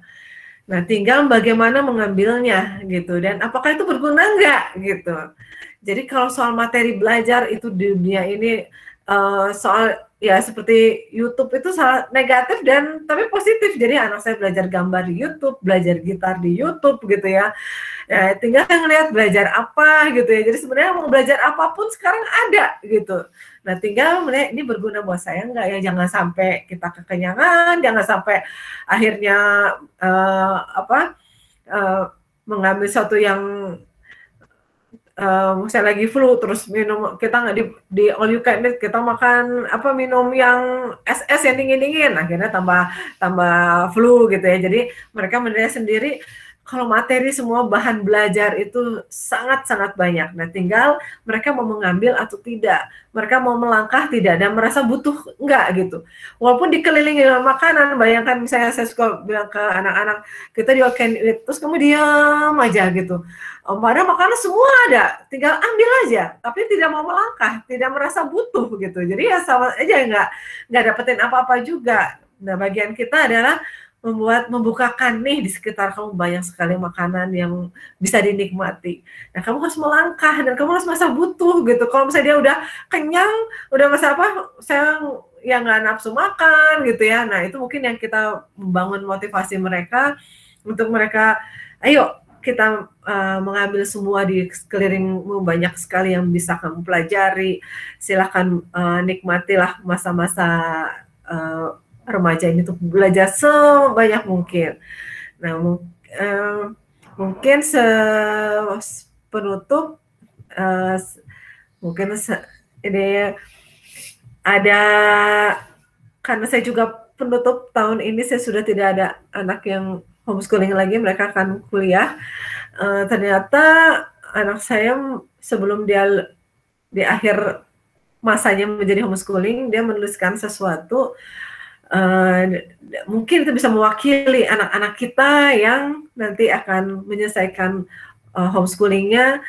Mungkin itu kita bisa mengerti juga ya, seperti tadi kan kita ngerti seperti apa sih curhatannya gitu.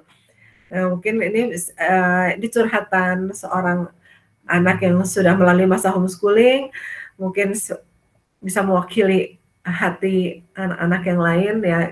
Semoga itu menjadi menguatkan, menginspirasi para orang tua untuk tetap mendampingi dengan cinta dan doa. Mungkin silahkan Kak Lastri ini harus dibacakan kah atau harus dibacakan? Mungkin Kak. Tidak.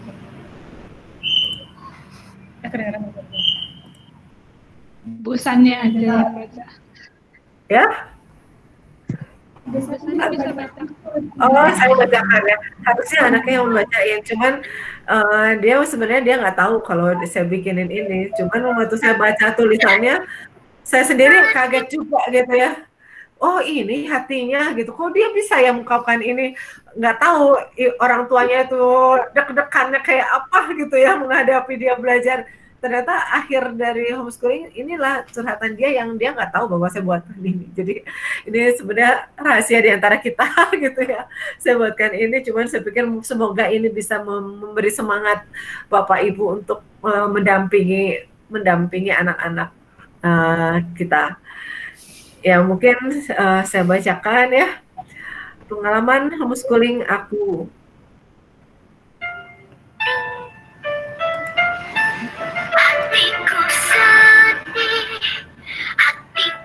Rasanya seperti menaiki roller coaster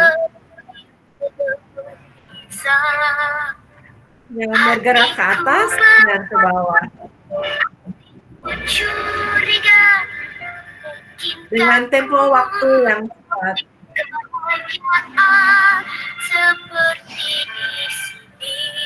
Bergerak ke atas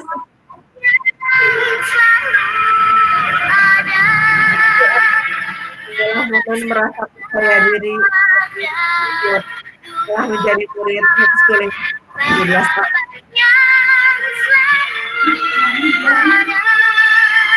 Bergerak ke bawah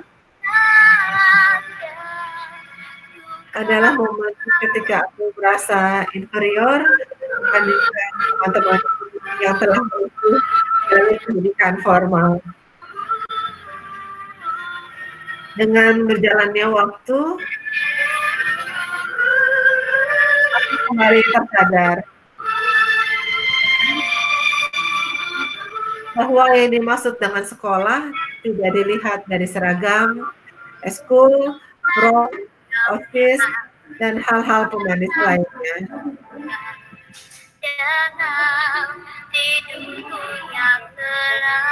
Tapi justru proses menggunakan waktu untuk belajar ilmu yang ada di dunia dengan maksimal. Karena itu, aku bersyukur bisa menjadi homeschooler yang mempunyai banyak waktu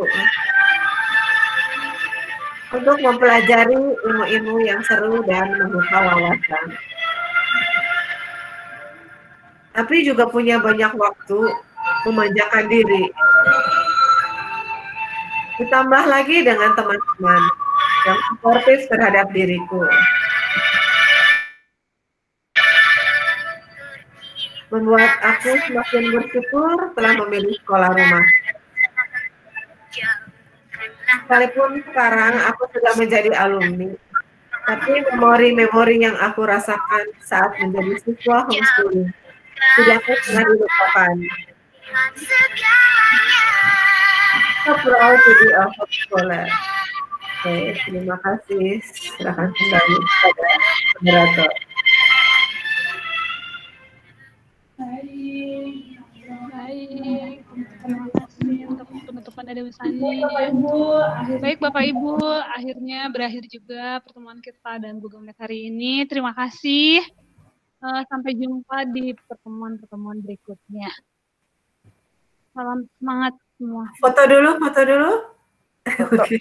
Foto dulu ya, silakan dibuka. Apa yang dibuka? Buka videonya ya, biar kita foto. Kalasri akan screenshot.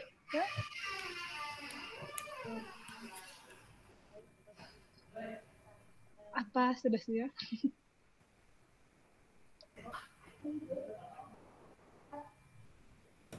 Oke, videonya diaktifkan mungkin Bapak Ibu. Oke. Nah, ya. Satu, Bu Naifa, Bu Bianca. Dulu, Kak. Oh, ya, siap. Oke. Lagi ya. 1, 2, 3. Oke, sudah print screen. Sekarang dengar, ada satu lagi yang nambah tadi. Oke, sekali lagi ya. 1, 2, 3. Oke, terima kasih. Terima kasih semuanya. Bye. Rekornya udah bisa.